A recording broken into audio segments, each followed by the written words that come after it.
बिस्मिल्लाहिर्रहमानिर्रहीम। शुरू अल्लाह के नाम से जो बड़ा बाबरकत नहायत रहम वाला है। अस्सलाम वालेकुम नाज़रीन कराम, उम्मीद है आप लोग खैर आफियत से होंगे।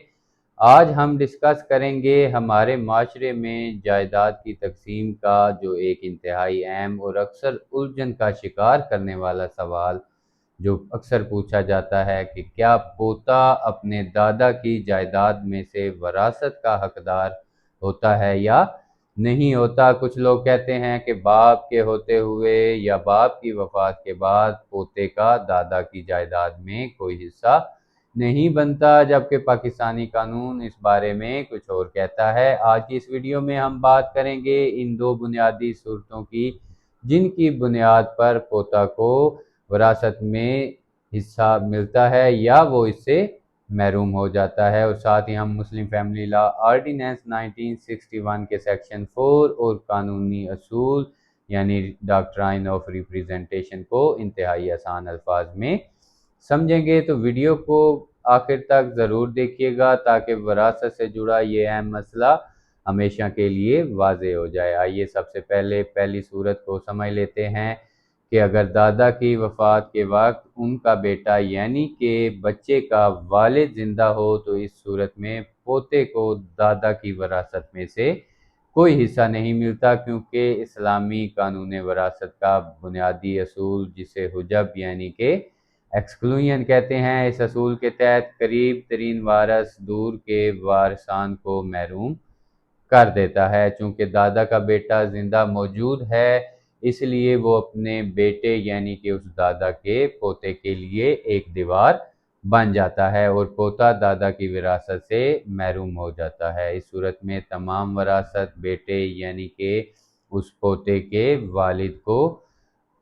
दादा की ज़िंदगी या वफ़ात के बाद मिलती है और जो पोता है वो डायरेक्टली जायदाद में हिस्सा क्लेम नहीं कर सकता और ना ही किसी किस्म का कोई दावा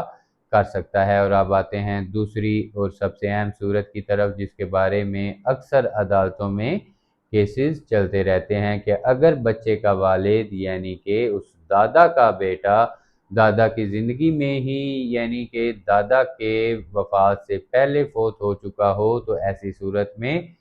फौत शुदा बेटे की औलाद यानी कि पोते या पोतियां जो हैं अपने वालिद की जगह खड़े होकर दादा की विरासत में से वही हिस्सा हासिल कर सकते हैं जो उनके वालिद को मिलना था अगर वो जिंदा होता। पाकिस्तान के कानून यानी कि मुस्लिम फैमिली लॉ ऑर्डिनेंस के सेक्शन 4 के तहत ये हक उन पोतों को फराहम किया गया है। इस कानून के तहत जो असूल लागू होता है उसे डॉक्ट्राइन ऑफ रिप्रेजेंटेशन यानी कि तामील वरासत का असूल भी कहा जाता है। इसका मतलब ये है कि फौत शुदा बेटे की औलाद यानी कि उस दादा की पोते या पोतियां अपने मरहूम वालिद की कानूनी नुमाइंदगी करते हैं और दादा की विरासत में से वही हिस्सा वसूल करती हैं जो उनके वालिद के हिस्से में आया था। इस बात को अगर मज़ीद आसान अल्फाज में समझा जाए तो अगर एक शख्स के दो बेटे हैं, एक बेटा जिंदा है और दूसरा बेटा दादा की वफात से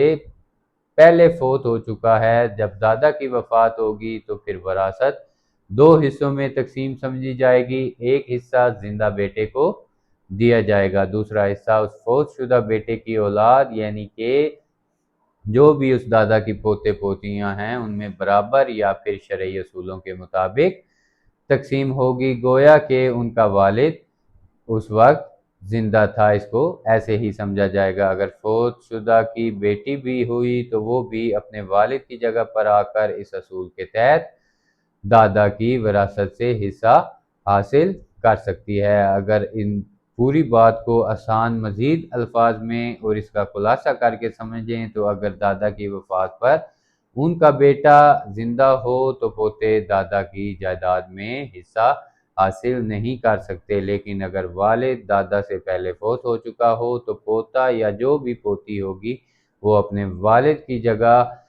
मुस्लिम फैमिली लॉ ऑर्डिनेंस के सेक्शन 4 के तहत विरासत में से मुकम्मल हिस्सा